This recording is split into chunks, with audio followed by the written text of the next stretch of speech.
When I first moved to Toronto, one of my first positions that I held was at Indigo Kids, which is the kids section of a big bookstore.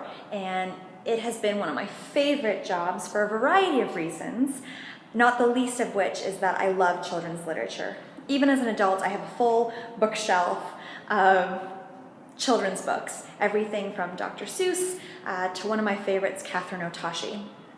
And of course, any discussion of children's literature would be remiss to leave out Maurice Sendak, obviously a very iconic author. And where I am right now is the Toronto Reference Library. So just at Bloor and Yonge, a little bit north of the subway station. And in the Reference Library, on the first floor, they have an exhibit space called the TD Gallery. And right now, it's all about Maurice Sendak. So lots of different displays of his work. There's some interactive checkpoints as well. You can see there's a spot for kids to illustrate. We've got something set up here from In the Night Kitchen as well.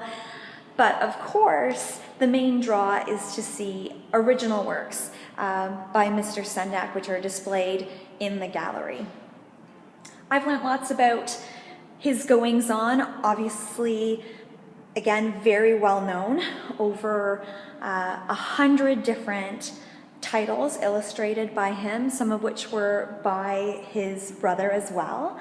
And part of the reason why his most well-known book, or arguably his most well-known book, Where the Wild Things Are, was so popular is because it came at a time, it was published in 1963, and it came at a time where it was very different to the typical children's books that were out there. What existed tended to be a little bit more kind of roses and unicorns, whereas Where the Wild Things Are gave a different, darker side of childhood. So, you know, it spoke to tantrums and not obeying your parents and monsters. So that is really why I think it had the success that it did. It was a totally new look at what had been happening before that. And something interesting that I found out in this exhibit that I didn't know before coming here was that the Where the Wild Things Are was originally titled Where the Wild Horses Are, and the reason why it changed was because Mr. Sendak couldn't draw horses. So he realized he had to kind of scrap that idea, come up with something new, and Where the Wild Things Are gave him license for creativity and the ability to play with what are these things and who's interacting with Max. That's kind of a fun fact. Again, it's at the Toronto Reference Library. This exhibit is going to be on for the rest of January, so up until January 31st.